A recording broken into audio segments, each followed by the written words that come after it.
So you'll start by melting down some opaque soap base. You can either do this in a pan on the stove or a microwave. And so then once it has completely melted, stir in your chosen scent and color. In this case I'm using green. And then get yourself a mold, and you want to put your fossil items in the mold. I'm using a real seashell and one of those little creepy crawlers.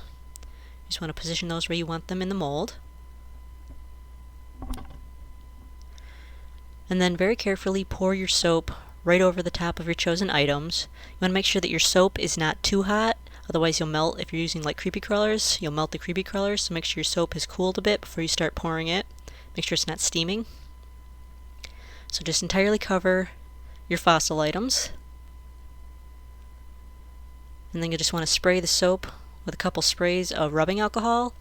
What that does is it smooths out the soap and removes any bubbles, so you get a nice flat soap bar. And so then once your bar is dry, just pop it out of the mold.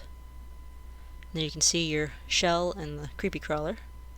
So then just take a knife or something similar. You just want to very carefully pop the blade underneath the creepy crawler, and then you just slowly pull it out. You don't want to go too fast or you'll rip its legs off, so you just slowly pull it out. You can see the impression it leaves there.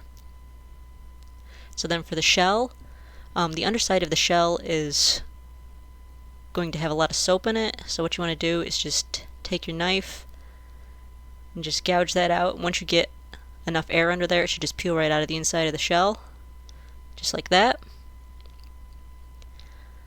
And then you just take your knife and pop that under the shell, under the edge of the shell, and it should pop right out. So you can see that it doesn't even leave really any soap residue on the shell, and the creepy crawler is fine as well, so you can use these quite a few more times. And so then here is the finished bar of soap. You can use pretty much any items that'll take soap heat.